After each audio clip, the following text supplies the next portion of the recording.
Okay, hello everyone. Thank you so much for joining us for this live child life Q&A with Annie Gunning, who is our certified child life specialist, certified grief counselor. We have a series. We try to aim to have one every month to help Annie share her expertise and her insights and provide whole family support. And this month we're really focusing on comfort positions, comfort positioning, and how that can reduce stress and medical care and medical procedures. And I think this is going to be really beneficial for a lot of families to know and understand. So thanks for being here again with us, Annie. Of course, yes. Happy to be here. I'm excited to talk about this. Yeah. It's tends to be a pretty easy thing and it's so helpful, but a lot of families don't know that it's an option. So I'm glad that we have the chance to talk about it today. Yes. As always, for those of you who are watching who are new, don't quite understand what or who a child life specialist is, Annie, could you give us your spiel? Tell us yes, who you are, what you do. Just have the same one down, but I don't. I feel like I say a different one each time, but I like the variety of it. Switch it up.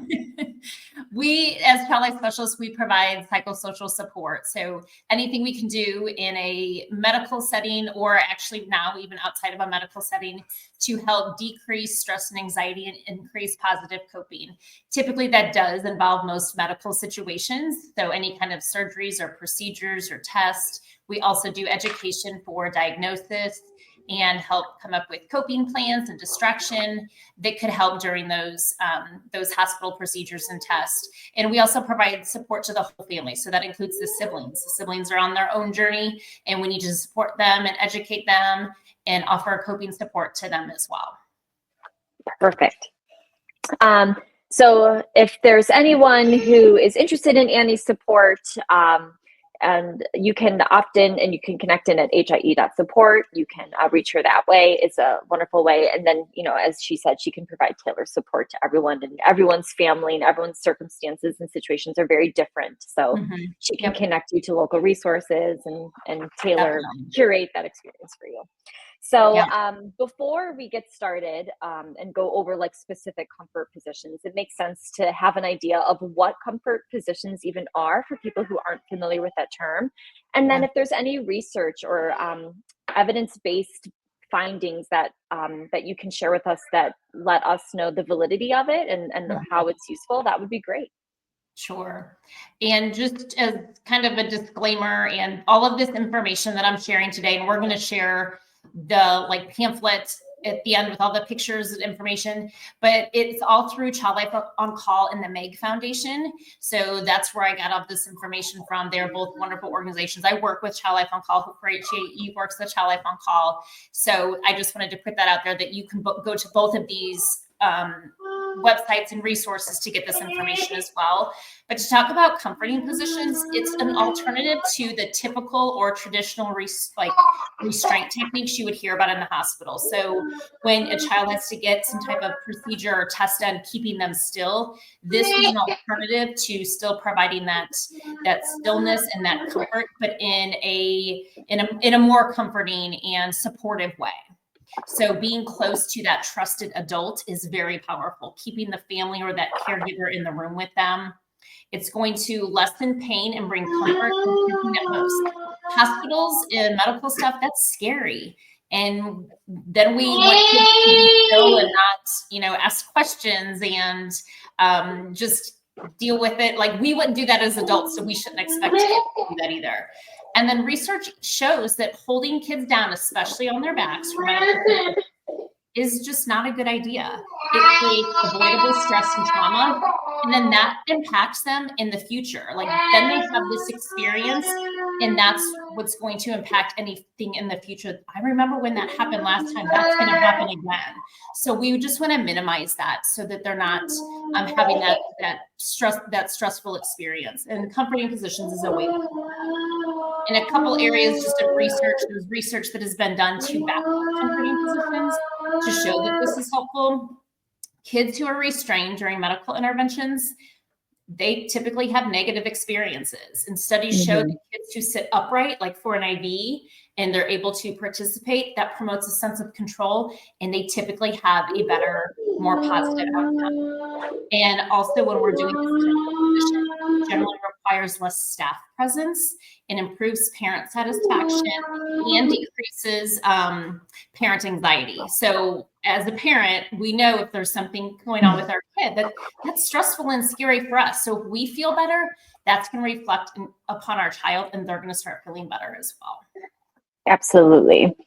And then what are some other key considerations to keep in mind? Just helpful tips for parents or caregivers, any type of like stress reducing techniques, things to keep in mind as their child is going through a situation like this, like you referenced like NIV. Sure. In lying on your back is vulnerable. Like if you think about it, when you've been in those situations where you're like, lie back, you instantly are like, what are you going to do to me? Like as humans, we have that innate response to kind of protect our inner body. So just in general, that's a vulnerable position for humans in general to be in. So this is that alternative. So sometimes that is the position that they have to be in. They have to be on their back for a procedure, but there's ways that we can still comfort them and give them that support they need so it doesn't feel so vulnerable and they feel like really supported and still empowered. Yeah. And we will talk about those. And then choice, just giving them choice on the comfort position. So there's some techniques that are, you're able to do in more than one procedure. So you can sit this way or this way. These are the options. So just giving them that choice can help reduce that anxiety by giving them that sense of control, and it increases that calm. And you're never too old for these. Even some of our older kids, I remember in the hospital, people like, oh, don't worry about going in. And they're like, and you go in and the kid's scared. Like it's still scary. I think again, as adults, we get scared. So, this is not just for infants or little kids. This can be for your older kids as well. Oh, absolutely. And then any last minute tips, advice for parents or trusted adults or caregivers regarding how to model like calmness and comfort for their child during the procedure. And then we'll start going into those comfort positions. Yes. Relax your body, slow down your breathing, slow down the way you're talking and your tone. Kids feed off of that.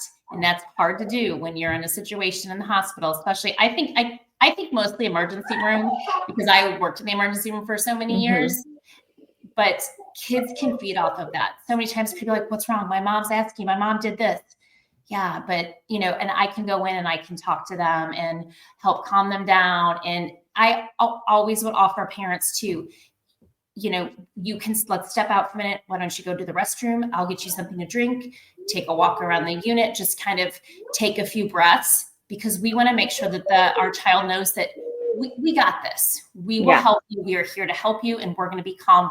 So take some time. If you need a staff member to step in your room so you can have a few minutes to get calm, that's okay. That's what we're here for, because it's contagious. And then just speaking in those gentle, calming tones. And this is for us as staff members and as parents, just the calm, natural is what works best. Because if we go in hyped up, like we're going to do, they feed that. Yeah, I get that. And then I know, before we start reviewing comfort positions, you also said, use this time together, sing a favorite song, tell a fun story, remind the child that they're safe, loved, and that they're in good hands. Absolutely. Those can be great ideas for like just doing some alternate focus or distraction, help with the calming.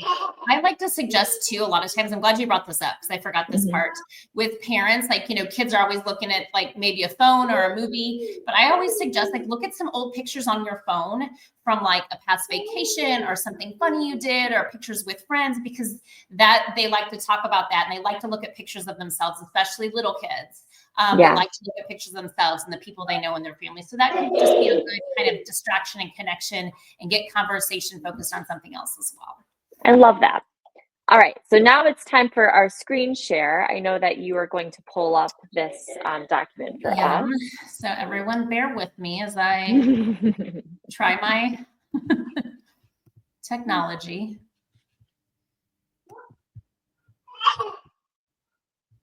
Perfect. Okay, so this is the guide that is available on, you can see this on Child Life on Call, and Deanna will share the link on our takeaways as well. So anyone has access to this. So I just wanted to go over it though, so we can talk about the positions and where it works best and things like that. So, and again, this can be used, excuse me, for lots of different areas of the hospital, inpatient, outpatient. I kind of refer to the emergency room a lot just because that's where I spent like 13 years. So I used it constantly in the emergency room. So this first one, tummy to tummy. So you can see, and I can't see myself on the screen anymore, but I'm going to try to show you. So tummy to tummy, just like in the picture, that can be sitting on a chair, or you can raise the bed up. So it's sitting and the child can sit with you on the bed. This is great for like they're doing an IV. So it stabilizes the arm. The child is still in a snuggled position, a hug. Mom's right there. They can talk to mom. They can look or not look, which is always needs to be the choice. I think a lot of times parents instantly want to say, don't look, don't look.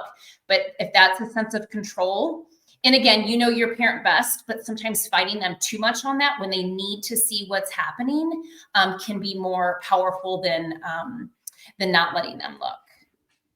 This is also good for any type of like injections, like shots. Like if you need to do a shot in the leg, you can see there in the picture, like both of those thighs are, you can see those and access them. They're going to be stable. So you can do any kind of injections in the leg. IV and blood draw, I feel like those to me are all kind of the same because like we're starting a line, we're starting an IV, or we're doing a needle poke. So we're doing a needle poke, whether in your hand or your arm, it's a poke, and we need you to be still in this way. So it's just like a big giant hug is what I like to think of it as. But again, you could do, you can see in the little picture, I didn't realize that they're on the bed. And this next one, back to chest, is a great one too. And this one, like when they're this way, the arm goes around. And so this other arm is, you can see, is underneath, and that creates the stability. So again, we're hugging, we're comforting. That's how we're telling them that this is what we're going to be doing. That's how we prepare them for that. And you can see in the bottom when the mom has her leg over, and it's not pressing on them, it's not smashing them. It's just, again, providing a little bit more stability. And whenever I would prepare a child, I would always tell them that I was going to have, like, for peds, we're going to have another nurse probably come in the room, and she's going to help you hold your arm still, because it's really hard to remember to keep your arm still. That way, when they see another staff member walk in the room, they know what that is for. Like, what is she doing in here? What's he doing in here? Why is he coming in? He's going to just help you to remember to hold your arm still. And I also ask things like, do you want me to hold your hand, or do you want mom and dad to hold your hand? That way I'm not, hey, I'm going to squeeze, I'm taking your hands and holding them to keep them from moving, but we're just going to hold hands. So just presenting it, reframing it in a different way that sounds a little bit more comforting. And this is the same for any kind of blood draws, IV starts, shots, injections. It can be the same. This sideline one, we used a lot in the emergency room. We even did this. I don't know if it's on here, but we use this for IVs as well. So the sideline one, I would get, and I would always talk to the parents about this first to make sure this is what they wanted to do. It is always an option to do this. You never have to do this. And I had parents too. I didn't do this one with kids, but there was other ones where I, as a child life specialist, was the supporter and the holder, because the parents just weren't able to be in the room. It was too stressful for them. And that is okay. No judgment. That is what I am here for. I am here to provide that support. So I would always offer that. Like, you can be this person and stay here. If you don't want to do that and you need to step out, I will be here. But this sideline one, so the arm, I'm trying to look at her left arm, we typically would tuck that under mom. So it's like she's giving mom a hug too. And then if they need to do the right arm for an IV or a blood draw or something, her right arm is available. And then the child has the option too to hug into mom and turn into mom, and mom can talk to her and sing to her and still hug her. You can see the leg is over the child's legs, so that, again, we're just providing that stabilization and mom is doing that. Now, parents will be like, I don't want to be the one like they're going to be mad at me. No, we asked mom to hug you like this. We're the ones who were doing the things to help them. And I don't like to say we're doing this and it's bad. We're the helpers. This is something we have to do to help your body. And mom's here to hug you and snuggle you and make sure you feel safe.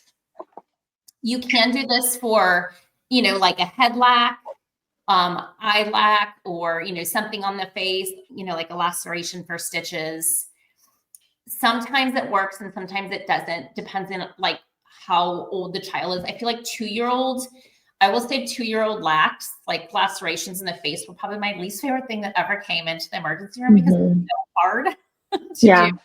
They're just, you couldn't explain a lot to them. So sometimes doing these holds with the parents nearby were really, really helpful. As long as everybody knew ahead of time, this is what we were doing. Oral exam, anything on the face and the eyes too. So like we talked about laying flat, how that's vulnerable. She's laying flat, but it's very comforting. And then she has the distraction at the top as well. The child life specialist is there trying to provide some distraction and alternate focus. This is another one that I did not use this one a lot, but it can also be very effective because she's got eye contact with her parent. She's holding hands, so it still is safe. She's still being snuggled by dad and held by dad. So this is a good one to do anything like that on the face or the head. You see them, they're going to do some stitches. So this was, I don't know, this one up for me was a little bit hard, but it's obviously a possibility just depending on what is comfortable for you and your child. Yeah. This one is one that's used a lot for when you have to do a urine cath. So they have to lay on their back. And so that way mom is just holding over. Mom can be right by them, talking to them, providing that distraction, but arm over the top. So she's still feeling comforted and snuggled, but then her legs and the bottom part of her body is there and still for the staff to be able to do what they need to do. This is also a good one to be able to do for any kind of leg injections as well. And there is a note there for this is the position for girls. For boys, legs are usually straight or they can't be straight. And then babies. I did a lot of comfort positions with babies in that it was just really preparing the parents and talking to the parents about it because babies definitely can do comfort positions. That sideline one was that we showed earlier with the little girl and the mom. I even used that with infants and the mom could nurse while the infant was getting their IV or getting their blood drawn. So that way the baby was laying right next to mom, can hear mom's heartbeat, hear mom's voice, smell mom and nurse at the same time, all very comforting, which makes it easier too to get that IV or get that blood work when they're calm. Swaddling, I would typically, if the baby was young enough and that's something that the baby liked, we would swaddle. We would keep everything contained except for like that middle photo, that the arm that was out. So they feel more secure and comforted. And then we would do sweeties or like it's sugar water. That was something which provides like a natural pain reliever for really young infants. And so we would also use that either with a little tiny syringe or with their passy. And then you can see the other two where mom in those two photos is holding the baby chest to chest. So you're just doing a chest to chest and the arm is out below. So they still have access to this arm. And you still need someone else stabilizing that arm because they're going to move it at any point. Even though they're tiny, they're very strong. So just having the baby close into you instead of just laying out flat, just out in the open, flailing around where they don't know where they are makes things harder. And so keeping them comforted and in to you is an option. Like I'm showing all of these as because I want you to know there are good ways to do these techniques and these, what we call restraints, because there's times we do have to keep them. We do have to keep them still. That's what I ultimately would say to a parent. Like ultimately they have to be still to get these sutures in the chin. Like we have to have them still. Yeah. And this is, something that we can try for these. Yeah. Okay. I'm going to stop sharing. Wonderful. So I know that you had mentioned that this is Meg Foundation and that we're going to post the link to this and Child Life on Call in our blog. In addition to those, if you want to talk about maybe that foundation more, if you want to just have any um, recommendations for resources for parents to learn a little bit more about comfort positions or even pain management or like stress reducing techniques, that would be a great time. Sure. And if you the Meg Foundation for Pain is a wonderful foundation. It's the US, or was it I'm trying to think. They just did an awesome article too. A child life friend of mine just did a great article about child life specialists and how we help cope with pain and trauma in the hospital and things like that. But the Meg Foundation, great foundation, just that talks in general about pediatric pain, chronic pain, acute pain, and how we can help kids so they're not experiencing this pain. It's not all like medication, things like that. There's a lot of resources on there. It's wonderful. A lot of resources on there you can find if your child does have a lot of issues with pain. And I'm trying to think of other, I can't think. What else did you ask me? Oh, just any other references or resources like Support Spot, Child Life on Call. Oh yeah. It is on our Support Spot app. So all of our families who have access to the Support Spot app for our Hope for HIE families, this Positions for Comfort guide is on there. And you can even go on the app and create like your Positions for Comfort, like, and show the hospital or print them out. Hey, this is what works for my kid. We've tried it before and I know this is what works. Because sometimes you might have that resistance. And when I worked in my emergency department, me and another child specialist talked with the nurses like, hey, these are the positions we want to do for this procedure. What are the barriers? What's going to make it work better? And we just kind of talked through it. And and they would talk with us about why we need to maybe change a little bit and why we need to move direction or how it made it harder for them. So talk to that healthcare team. There's ways that we can implement this so it's not just laying on your back and being scared. And I have to add this part too, because there were times that like we did have to do like a bundle up with a blanket because it was just a 2-year-old or 3-year-old, it was just not going to happen. But I prepared them for that. I prepared the parents for that. I prepared the child for that. And then we still did distraction. The parents were still there snuggling. We had to have that extra component because like I said, in some cases, they have to be still. Yeah. Well, thank you so much for sharing all of this with us. As always, we will turn this into a blog, key takeaways. This will be on our Child Life Q&A playlist on YouTube. But as we mentioned at the very beginning of this series, if you have a specific question, if you have any concerns, reach out to Annie. You can do so through hie.support. You can email her, annieg@hopeforhie.org. And she'll get back to you and help provide that support. But until next time, I believe our next session is in April. We're going to talk about our Super Sibs and SOAR virtual platforms so people can get a glimpse into it if they haven't already. But thanks for being here and watching. And Annie, again, thanks for sharing your expertise. Of course. Thank you, guys. Bye, everyone.